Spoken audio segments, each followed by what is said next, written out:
बिस्मिल्लाहिर्रहमानिर्रहीम। अस्सलाम वालेकुम व्यूअर्स, कैसे हैं आप सब।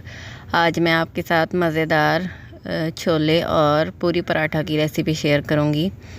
बहुत ही मज़ेदार बनते हैं और आप इनको छुट्टी वाले दिन नाश्ते में बनाएं। इसके लिए मैंने उबले चने ले लिए हैं 1 कप।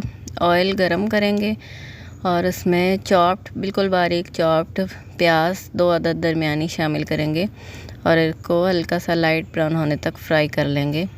जब प्याज लाइट ब्राउन हो जाए तो इसमें 2 टेबलस्पून लहसुन शामिल करेंगे और अच्छी तरह से फ्राई कर लेंगे। अब इसमें तकरीबन आधा कप दही मैंने अच्छी तरह से फेंट के शामिल किया है। अच्छी तरह से इसमें मिक्स करेंगे और इसको मसाले को फ्राई होने देंगे। अब इसमें चने शामिल करेंगे। चनों को मैंने 2 से 3 घंटे भिगोया था। उसके बाद मैंने कुकर में इनको बॉईल किया है। आप इसको नॉर्मली भी बॉईल कर सकते हैं। 1 टेबलस्पून मैंने नमक लिया है, शामिल कर देंगे। 1 टेबलस्पून लाल मिर्च पिसी, हाफ़ टी स्पून हल्दी, 1 टेबलस्पून खुश्क धनिया, 1 टेबलस्पून ज़ीरा और हाफ़ टी स्पून इसमें मैंने शामिल किया है लाल मिर्च कुटी और अच्छी तरह से मसाले को फ्राई करेंगे। हरी मिर्चें 2 से 3 अदद काट के शामिल करेंगे। अच्छी तरह से जब मसाला भुन जाए तो इसमें चनों का पानी शामिल कर देंगे, तकरीबन 1 गिलास, और हल्की आंच पर उसको पकने देंगे। जब पानी खुश्क हो जाए तो इसमें गरम मसाला पिसा हुआ और हरा धनिया डालकर उतार लेंगे। पूरी के लिए मैंने आधा किलो मैदा लिया है।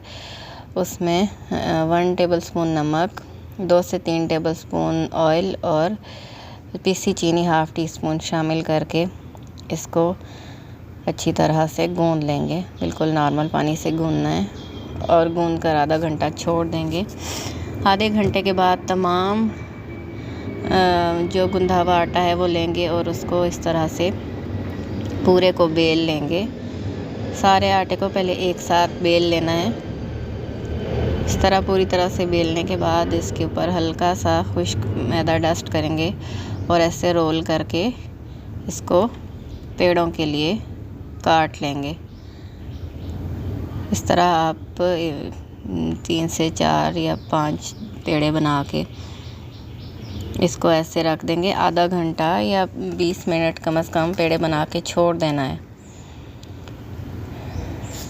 अब ऑयल गरम करेंगे और पेड़ा इस तरह से पहले हाथों की मदद से इसको थोड़ा सा चपटा कर लेना है, फिर हल्के हाथ से बेलने की मदद से इसको बेल लें। इसमें खुश्क आटा इस्तेमाल नहीं होगा। इसको आप हल्का सा घी की मदद से ग्रीस करें। खुश्क आटा बिल्कुल भी इस्तेमाल नहीं करना है इसको बेलते हुए। ये देखिए, इस तरह से ऐसे हल्के हाथों से इसको बेल लेना है और घी जब अच्छी तरह से ऑयल गरम हो जाए तो फिर इसको ऐसे कढ़ाई में डाल देंगे। हल्का हल्का ऊपर से प्रेस करेंगे। देखिए कितना अच्छा फ्राई हो चुका है। निकाल के एक सुराखों वाली छलनी में डालेंगे ताकि उसका ऑयल निचड़ जाए। इसी तरह से हम बाकी पराठे भी फ्राई कर लेंगे।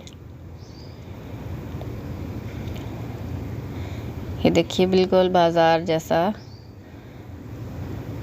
बनेगा। आप इसको ज़रूर ट्राई कीजिएगा। देखिए, पूरी पराठा और चने तैयार हैं। उम्मीद है आपको मेरी आज की वीडियो पसंद आएगी। वीडियो पसंद आए तो उसको लाइक और शेयर ज़रूर कीजिए। मेरे चैनल को सब्सक्राइब करें और मुझे कमेंट करके ज़रूर बताइएगा कि आपको मेरी वीडियो कैसी लगी। वीडियो देखने का बहुत शुक्रिया। अल्लाह हाफ़िज़।